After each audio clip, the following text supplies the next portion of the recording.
Terima kasih sudah klik video ini. Tapi jangan lupa guys, klik tombol subscribe, karena klik tombol subscribe itu gratis. Dengan subscribe kamu support channel ini untuk upload video setiap hari. Ingat, subscribe itu gratis. Gak ada ruginya kamu klik tombol subscribe. Selamat menonton. Yahoo.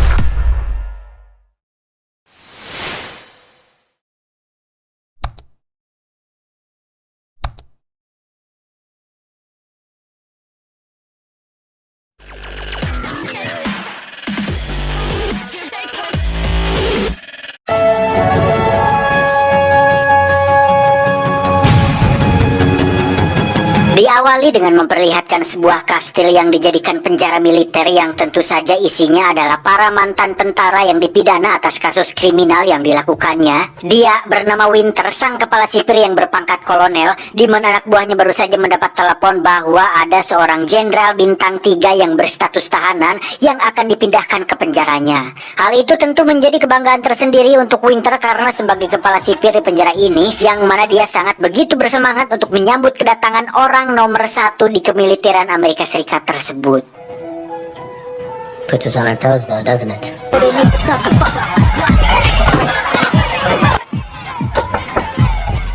Kedatangan sang jenderal pun menjadi bahan perhatian bagi semua tahanan di sana, tidak terkecuali calon anggota Avengers satu ini. Dia bernama Yates, seorang mantan prajurit yang sekarang menjadi bandar judi untuk kalangan teman-teman sesama para narapidana.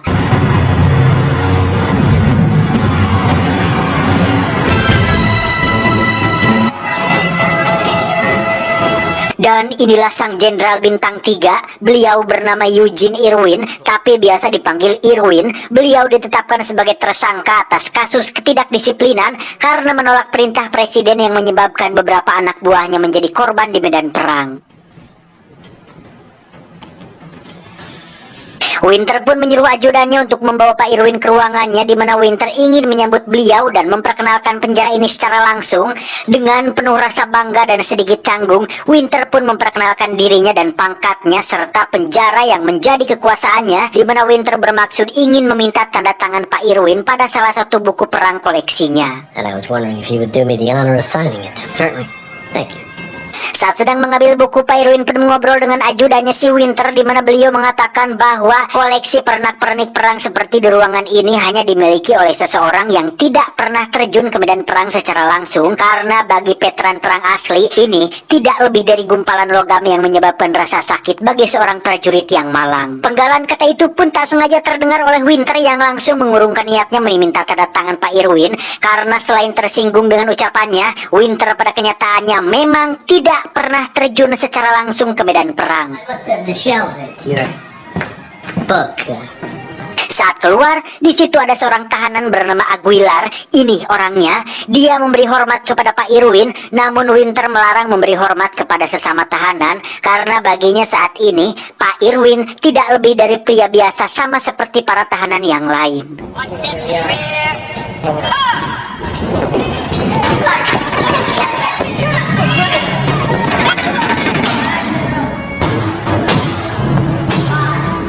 Singkat cerita, esok pagi pun tiba. Semua tahanan sedang berkumpul di lapangan untuk olahraga, tetapi karena Winter hanya memberikan 1 bola basket untuk sebegitu banyak narapidana, alhasil ada 2 orang narapidana yang terlibat perkelahian yang membuat alarm harus berbunyi, dan salah satu dari 2 tahanan tersebut ditembak peluru karet oleh seorang penembak jitu. You see how easy it is to manipulate men?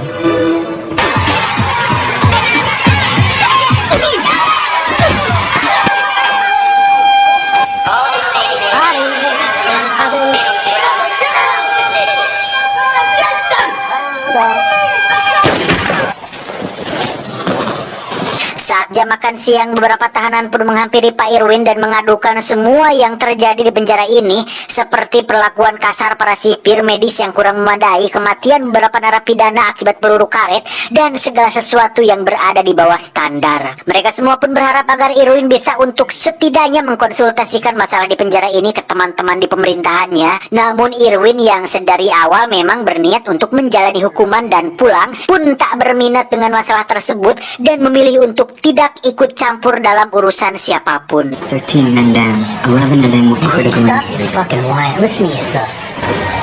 Gentlemen, I'm done. I'm not fighting anyone or anything anymore. Esoknya Irwin pun didatangi oleh Aguilar yang kembali memberi hormat kepadanya, di mana si Aguilar ini masih tak percaya jika sang jenderal bintang 3 paling tersohor di kalangan militer pun sekarang sedang berada di hadapannya. Karena ingin menghargai niat baik Aguilar, Irwin pun akhirnya menceritakan tentang asal-usul gerakan hormat yang sering digunakan saat ini, di mana pengalaman dan pengetahuannya sebagai jenderal pun membuat beliau paham betul tentang segala sesuatu yang berhubungan dengan kemiliteran.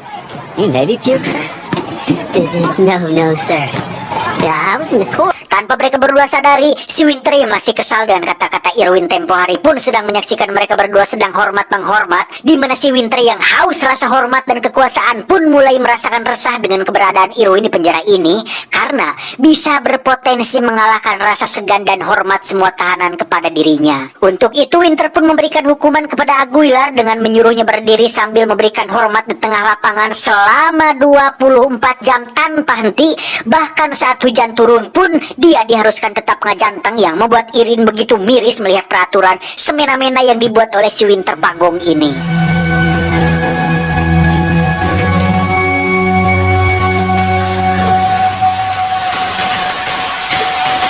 Tak tahan melihat kondisi Aguilar yang sudah menggigil kedinginan, Irwin pun menghampirinya dan menyuruhnya untuk kembali ke sel. Saat itulah Irwin terlibat perdebatan dengan ajudan si Winter yang membuatnya harus dipukul jatuh oleh para sipir di sana.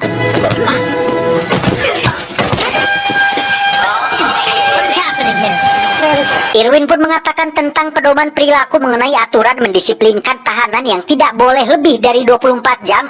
Lantas Winter pun membalas Irwin dengan mengatakan pedoman perilaku bab sekian yang berbunyi bahwa dalam kondisi apapun tahanan tidak diperbolehkan menyentuh sipir sedikit pun. Alhasil Winter yang gila hormat pun dengan tidak cedoknya menghukum sang jenderal untuk memindahkan batu yang momen tersebut menjadi bahan perhatian bagi semua napi, tidak terkecuali Yates yang kembali mengadakan taruhan judi untuk Pak Irwin yang akan bertahan atau tidak.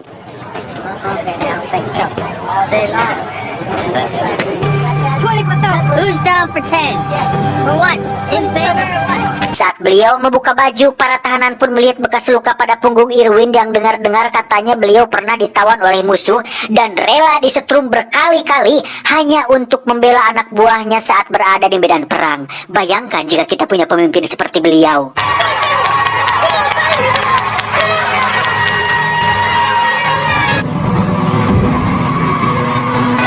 Come on, Joe. You can do it.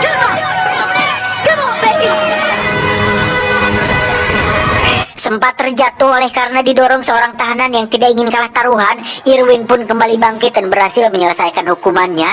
Tetapi si koplok Winter yang belum puas menyiksa beliau pun menambah hukumannya menjadi 1 hari penuh dan harus berada dalam sel isolasi setelah hukuman tersebut selesai. Coba kalian nonton film ini secara langsung, pasti emosi lihat bebuk si Winter kampret satu ini. The discipline ordered was 1 to 1 labor.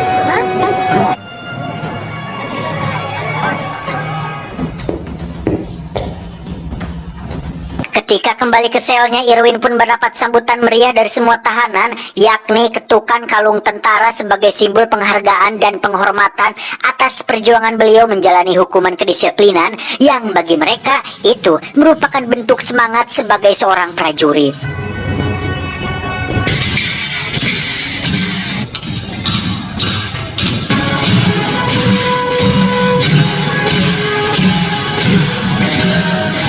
Yates pun menemui Irwin di selnya dan memberikan begitu banyak batang rokok sebagai hadiah atas kemenangan taruhannya. Namun karena Irwin tidak merokok, maka beliau menyuruh Aguilar untuk membagikannya kepada seluruh tahanan. Di sini juga terungkap bahwa ternyata ayah Yates adalah salah satu anak buahnya ketika di medan perang, di mana Irwin mengatakan bahwa ketika mereka disiksa dan ditawan di dalam penjara musuh, ayah Yates adalah salah satu prajurit yang membuatnya tetap memiliki semangat untuk bertahan hidup, karena baginya anak buah tidak hanya sekedar bawahan, melainkan bagian dari tanggung jawabnya seperti anggota keluarganya sendiri. Siangnya Irwin pun menghampiri beberapa tahanan pekerja yang sedang membangun tembok. Mereka mengatakan bahwa Winter sengaja menyuruh mereka melakukan itu agar para tahanan tetap sibuk. Tetapi Irwin yang bijak pun meminta mereka untuk melihat hal ini dari sudut pandang lain dan coba ambil sisi positifnya dengan membayangkan seolah kita sedang membangun sebuah tembok kastil, karena siapa yang tahu jika suatu hari nanti tembok ini akan berguna untuk mereka semua. Dan karena semuanya harus dilakukan dengan dengan benar, maka Irwin pun meminta Aguilar untuk mengajari mereka semua membangun tembok tersebut, karena ternyata Aguilar pernah bercerita bahwa ayahnya adalah seorang tukang batu dan tahu cara membuat tembok dengan baik dan kokoh. Dengan adanya sang mantan jenderal bintang 3 di antara mereka, para tahanan pun mulai teratur dan terorganisir sehingga mereka semua menjadi kompak dan membangun sebuah tembok yang kokoh berkat bantuan dari si Aguilar. It looks good. Thanks, Chief.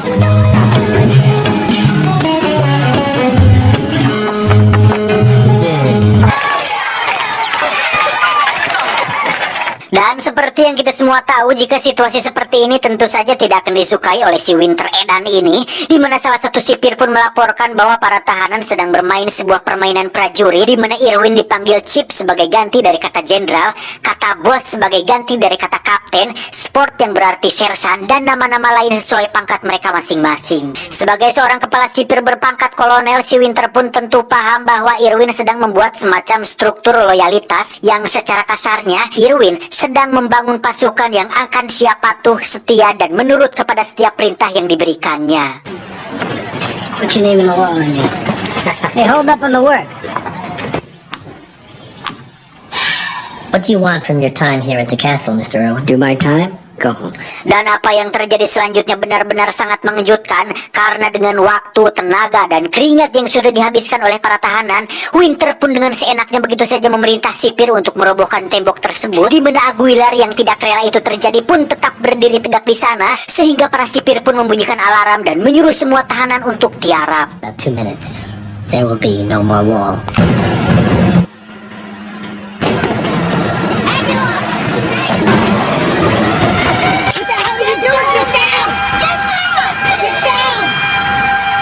Dan tololnya adalah si penembak jitu pun seenaknya menembak kepala Aguilar tepat di kepalanya. Yang perlu Anda ketahui bahwa walaupun peluru karet tidak menembus kulit dan daging, tetapi jika mengenai syaraf atau titik vital pada tubuh, maka orang tersebut bisa mengalami luka yang sangat amat parah. Dan itu dibuktikan dengan kematian Aguilar yang membuat Irwin begitu terkejut. Bangsat emang si Winter ini.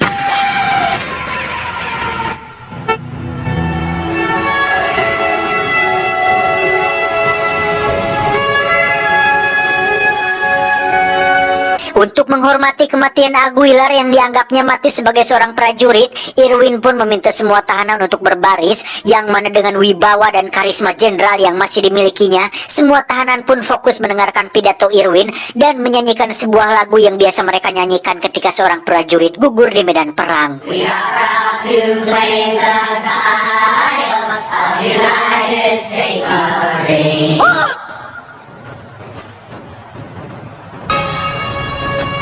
Sound the chow horn. Ketika Irwin sedang bermain catur dengan salah satu tahanan, muncullah si Winter yang bermaksud untuk bernegosiasi dengan Irwin perihal kematian Aguilar tempo hari, karena si Winter ini ternyata cukup memiliki kekhawatiran jika Irwin melaporkan kejadian brutal tersebut kepada rekannya di pemerintahan. Dan sebagai gantinya, Irwin membebaskan aturan memberi hormat dan memanggil nama sesuai pangkat, asalkan Irwin tidak pernah membicarakan kejadian itu pada siapapun. Irwin pun menjawab bahwa tawaran damai ini sudah terlambat karena dirinya dan semua tahanan sudah sepakat untuk menginginkan pengunduran diri Winter dari jabatan kalapas di penjara ini. Make a suggestion. Maybe we should isolate prisoner Irwin. Get General Wheeler.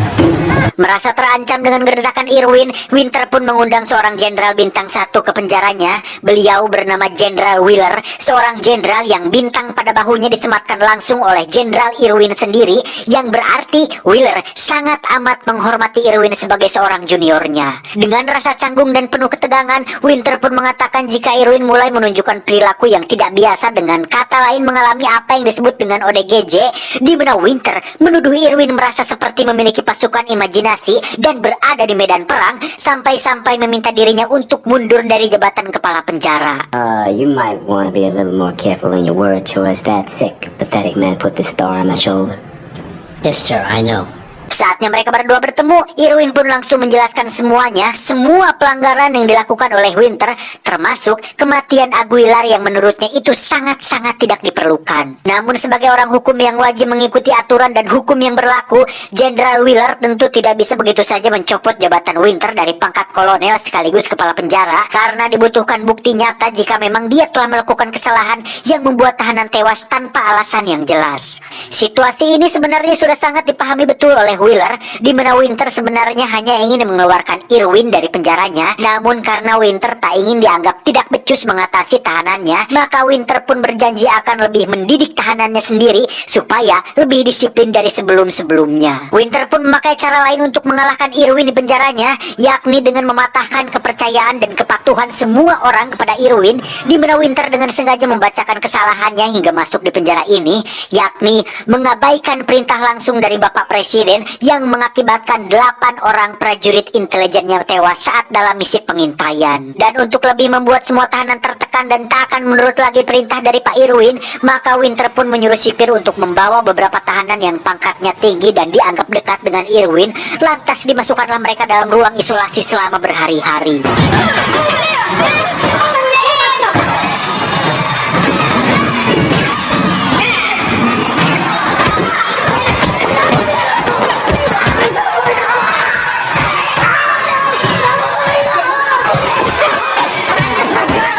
Singkat cerita, mereka semua pun sudah bebas dari ruang isolasi, di mana kepatuhan mereka terhadap Irwin tidak sedikit pun luntur, dan malahan mereka semua sedang menyusun rencana untuk menjatuhkan Winter dari kekuasaannya di penjara ini. Yates pun sempat menghampiri Irwin dan bertanya tentang apa rencana tersebut, tetapi karena dirinya tidak ingin mati seperti 8 anak buahnya saat dalam misi pengintaian yang diceritakan Winter tempo hari, maka Yates pun memilih untuk pergi dan tidak terlibat dalam rencana yang dianggapnya konyol tersebut. Winter yang kebetulan melihat kesempatan itu pun langsung memanggil Yates ke ruangannya, lantas ditawarilah dia pengurangan masa hukuman menjadi 3 bulan lagi, asalkan dia mau menjadi informannya dan mencari tahu rencana seperti apa yang sedang dibuat oleh Irwin dan pasukannya. Singkat cerita, para tahanan pun terlihat sedang sarapan, di mana 2 tahanan yang bertubuh tinggi besar pun sengaja berkelahi supaya sipir membawa mereka berdua keluar dari ruangan tersebut. Saat itulah si mantan sersan pun langsung menyuruh semua tahanan untuk duduk dan diam, lantas Irwin pun berdiri dan membacakan beberapa pelanggaran aturan yang dilakukan Winter, sehingga beliau bermaksud untuk mengajak mereka semua dalam misi pengambilan alih kendali dari kekuasaannya di penjara ini. I propose that we seize control of this facility. Ketika di sel, mereka semua pun berkumpul untuk menyusun rencananya, yang pada intinya Irwin ingin mengibarkan bendera terbalik yang merupakan tanda permohonan bantuan, yang dengan kata lain Winter akan dianggap tidak sanggup mengatasi para tahanan, yang tentu saja dia akan dicopot dari jabatannya. Melihat ada Yates di situ tentu membuat Irwin curiga, lantas diajaklah dia untuk mengobrol berdua, yang pada intinya Irwin sudah bisa menebak bahwa Yates sudah membuat kesepakatan dengan Winter. Untuk membuatnya berbalik pikir atau merubah pikirannya, Irwin pun memberi sebuah nasihat prajurit tentang suatu kehormatan dan harga diri, di mana beliau mengatakan bahwa Winter hanya melihat keburukan saja dari dirimu, sehingga dia berpikir bahwa kau bisa dimanfaatkan dan dikendalikan. Sedangkan saya hanya ingin melihat yang terbaik dari dirimu, seberapa jauh kau bisa berjuang untuk sesama. Namun nasihat tersebut nampaknya tidak digubris oleh Yates, dan justru segera menemui Winter untuk membeberkan inti dari rencana mereka, sehingga Winter langsung menyuruh anak buahnya untuk menyimpan dan menyembunyikan bendera tersebut di ruangannya. He's planning to take over the prison. Really? Damn rats! What's the problem? What's the problem? My mother's sick.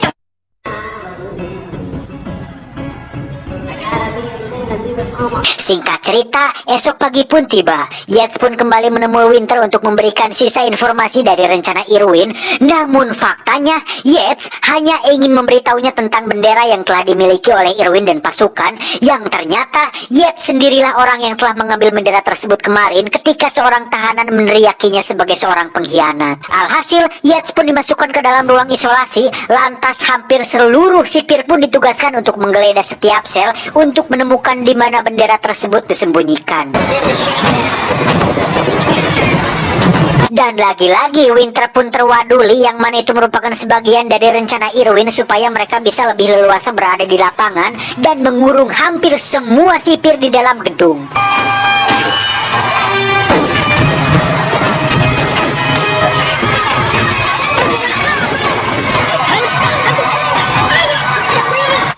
When they get here, tell them to gear up and hold them.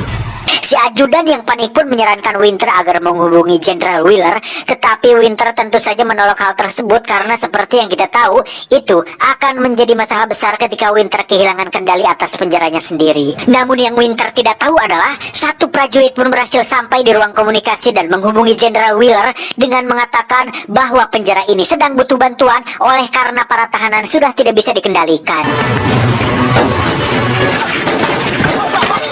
Untuk mengatasi para penembak jitu, pasukan pun menggunakan tray makanan sebagai tameng. Namun Winter yang memiliki rencana cadangan pun ternyata sudah mempersiapkan tim lain yang siap untuk menyerang mereka semua di lapangan.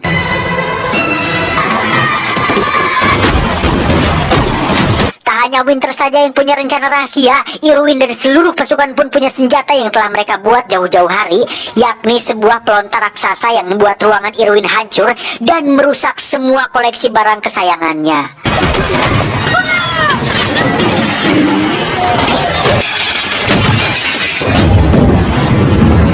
Meriam air pun dikeluarkan untuk menghancurkan barisan pertahanan mereka. Namun si prajurit berbadan tinggi besar ini pun berhasil menghajar para sipir, sehingga pasukan lain bisa mematikan meriam air tersebut dari belakang. Tak lama Jenderal Wheeler pun menghubungi Winter untuk mengatakan bahwa dirinya akan tiba 20 menit lagi, sehingga Winter yang kepanikan pun tak ada pilihan lain selain memerintahkan helikopter untuk menembak satu persatu dari mereka. Tetapi hal itu ternyata sudah masuk dalam rencana Irwin, di mana pasukan langsung melemparkan rantai yang membuat Yates bisa naik dan menguasai helikopter tersebut.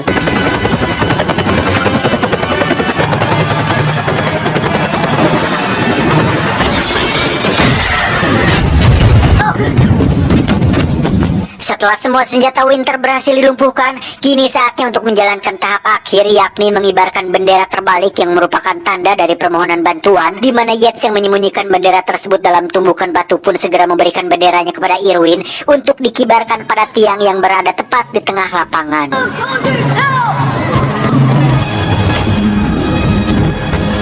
The men are assembled, sir. Saat itulah Winter muncul dengan beberapa sipir yang tadi dikurung, di mana dia menyatakan bahwa sekarang penggunaan amunisi mematikan sudah diizinkan, yang berarti mereka tidak lagi menggunakan peluru karet, melainkan peluru asli yang tentu saja dapat menewaskan mereka semua. All prisoners down on the ground, now! Lantas, apa yang akan dilakukan oleh sang jenderal bintang 3 kita ini? Beliau pun menyuruh pasukannya untuk tiarap karena dirinya tidak ingin mengulangi kesalahan yang sama, yakni membiarkan prajuritnya mati oleh karena dirinya sendiri. Now, give me my flag. Namun yang membuat Winter emosi adalah Irwin adalah satu-satunya orang yang tidak tiarap dan mengatakan bahwa ini bukan benderamu Winter, ini adalah bendera kita semua, Amerika Serikat. Lantas berjalanlah beliau menuju tiang di mana Winter yang semakin emosi pun memerintahkan semua sipir untuk menembak Irwin. Namun apa yang terjadi? Si ajudan yang bertugas sebagai kapten pun menolak menuruti perintah tersebut yang dirasa ini sudah terlalu berlebihan. Nebo, with me! Nebo, stay where you are. Open fire on that man! That's an order!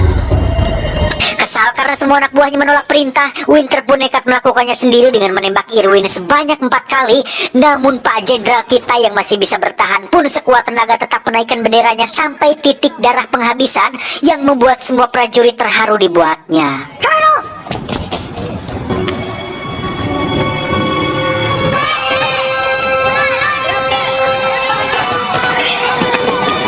Dan betapa terkejutnya semua orang ketika melihat benderanya ternyata tidak terbalik, yang mana itu sengaja dilakukan oleh Pak Irwin sebagai simbol penghormatan dan kemerdekaan bagi seluruh rakyat Amerika Serikat.